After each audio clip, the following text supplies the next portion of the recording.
ไปนู้นแล้วเจอกันถ่ายรูปก่อนปะข้าวเกิดเลย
แจ้งทางนู้นนะครับ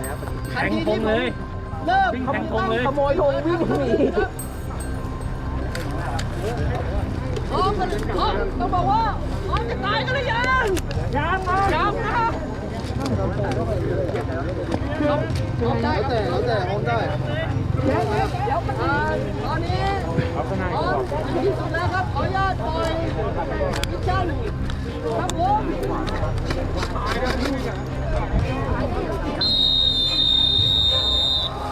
ไปเลยเอาพื้นที่มา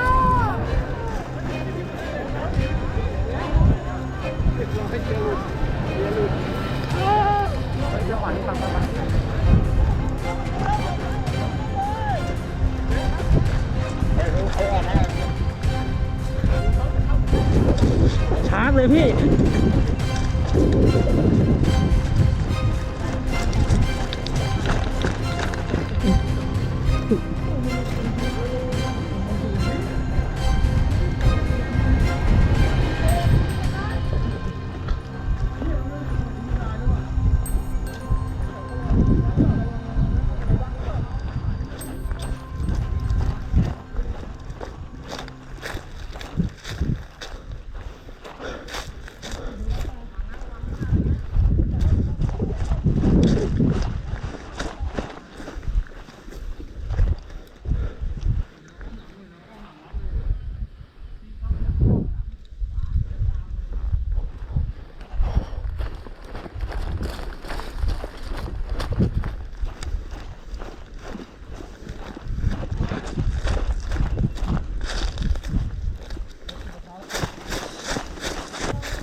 ผมต้องเร็วแล้วต้องเร็วอยู่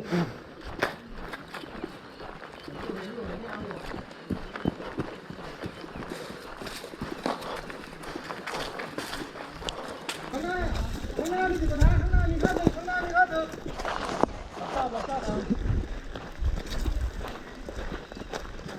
ข้างหน้าผมเข้าถึงแล้วข้างหน้ามีเพื่อนอยู่เราเดินมาจากไหนเลยโค้ชโอ้มีคนต่อเที่ยวแล้ว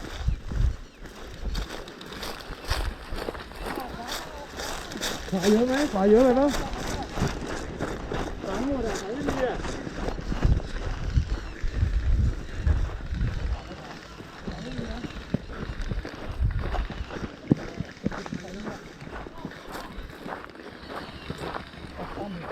เราต้องออกจาก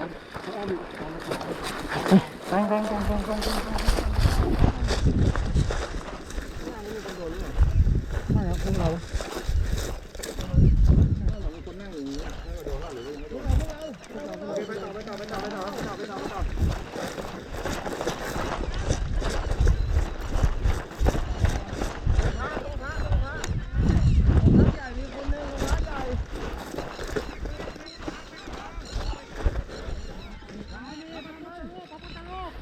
บพวกเราพวกเรานะตรงขยะนี้มีประตู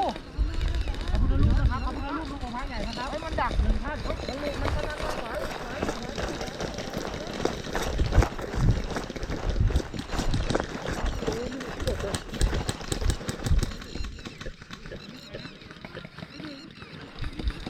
ไม่ถึงหรอก ด้านไหนครับ พุ่มตรงนั้นครับตรงพุ่มเลยนู่นน่ะตรงข้อใหญ่นู่นเลยอ่ะลงไปแล้วไม่ถึง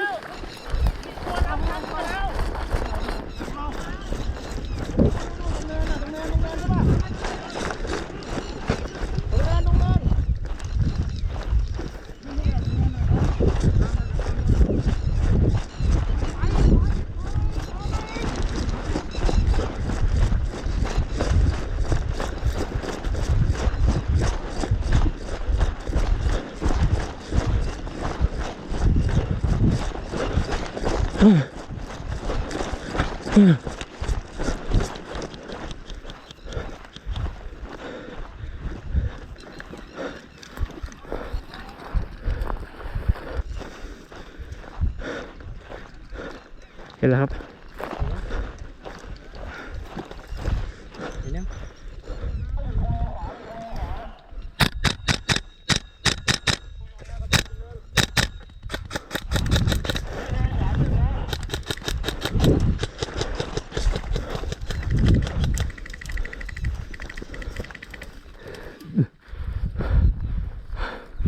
น่าจะ2 คน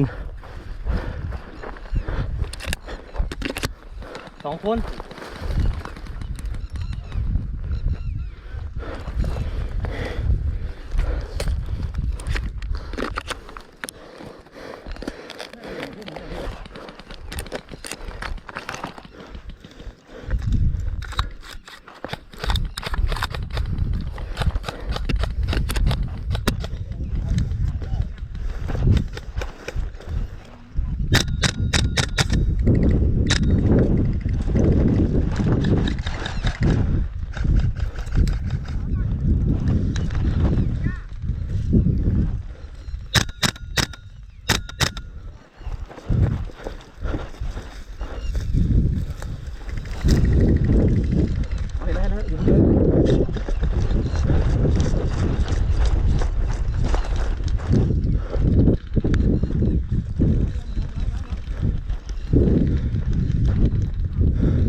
รีโหลด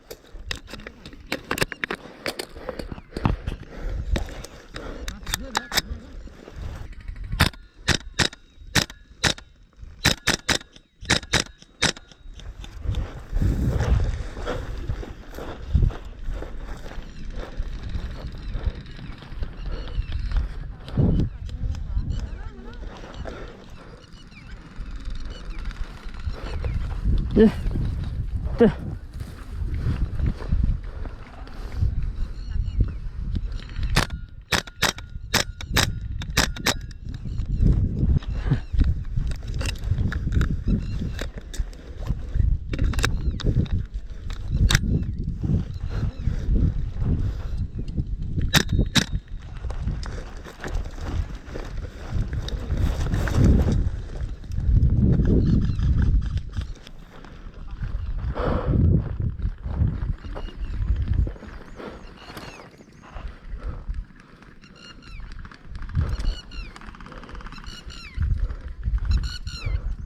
สีอะไร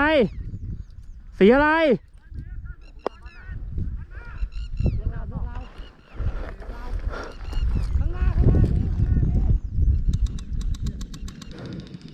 ผมยิงไปแล้วไม่รู้ว่ามีอีกไหมนะขวาระวังขวา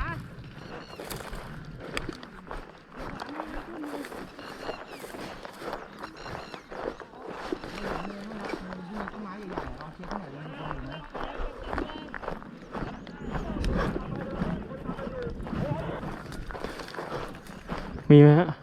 ฝั่งตรงข้ามนะฝั่งตรงข้ามนู้นน่ะ ดันเลยทหารถอยแล้วดันเลยทหารถอยแล้วถอยแล้วค่อยๆดันครับค่อยๆดันค่อยๆดัน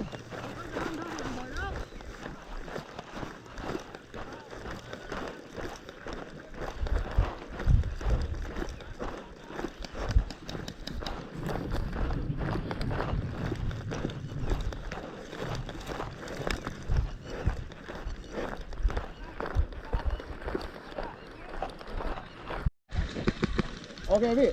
โอเคครับรับทราบครับไปกองหลัง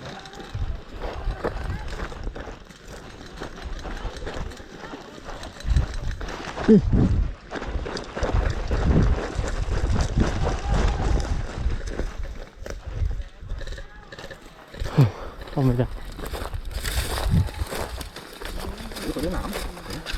ติดหัวพี่ พี่ต้องหักไม้แล้วเป็นกระบะ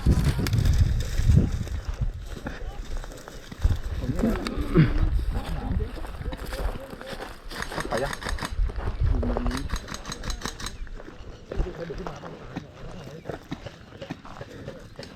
เข้าบ้านแล้ว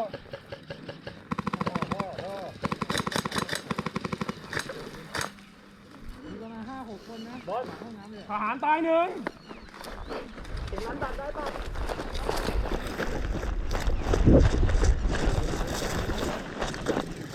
น้ำ มาชิดติดปะล่ะ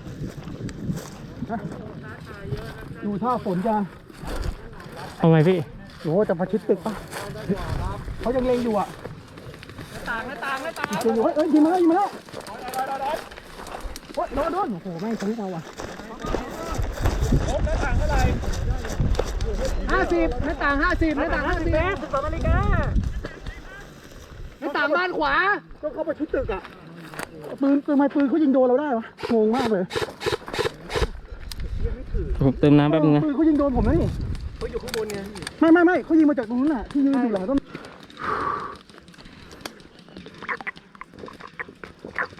ตรงวัดนั่นตรงพระกำลังสนุกเลยเราต้องดันทำไมนะวะ ดูป่ะ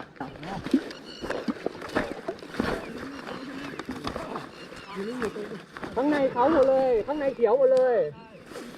มีคนอ้อมไปแล้วมีพวกเราอ้อมไปอยู่มีพวกเราอ้อมไปอยู่เดินคิวเลยเขารู้ว่าเรายิงไม่ได้อะ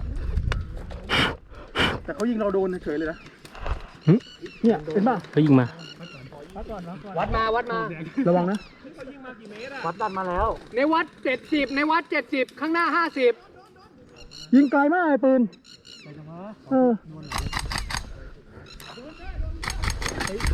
ิงมาถึงนี่เลยว่ะใช่ยิงถึงนี่เลยแต่เรายิงไม่ถึงเขา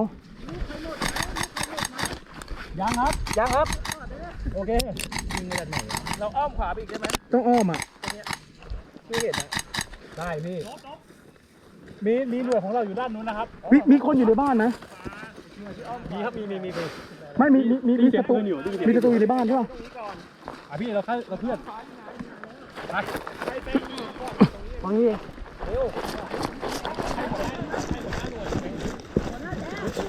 นี่ครับมาได้ใจมากำลังจะอ้อมพี่เขาอยู่ในวัดเมื่อกี้เรายันเขาทันเฮ้ยถ้าเกิดเราทิ้งตรงนี้ไปเขาไม่มาตุยหลังเราหรออย่าให้หมอบอกฝั่งวัดอ่ะพวกผมว่าพี่กลัวเขาจะวิ่งใช่เขาจะวิ่งมายิงเรานี่ไงแล้วตรงนู้นมีคนบ้างไม่รู้โดนยิงมาทำไมเขายิงแรงน้ำเหรอ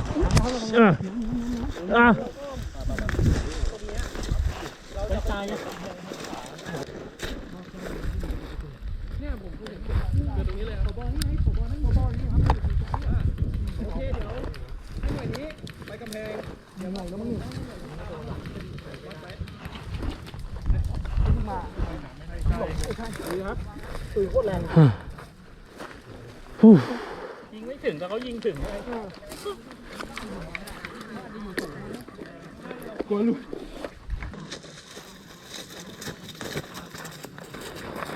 ไปเราเดี๋ยวเราจะเอาไปผ่าน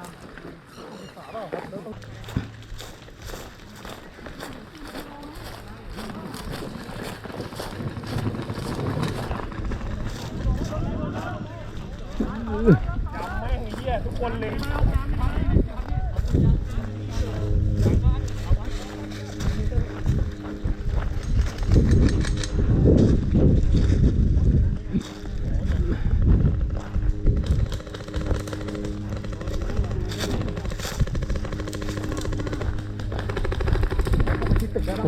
ได้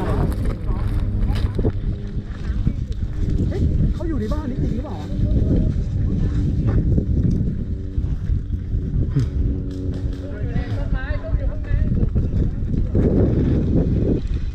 คิดกระเพงห้องน้ำได้ไหมครับยากอยู่นะผมว่ายากเพราะกลัวเขาไปแตะห้องน้ำไม่ได้ก่อน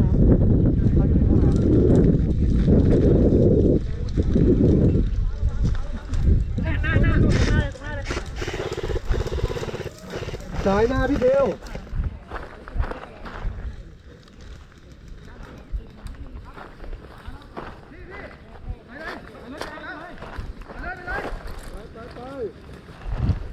มีตัวดักติดตัวหนึ่งใช่ไหม ฝนตกอ่ะ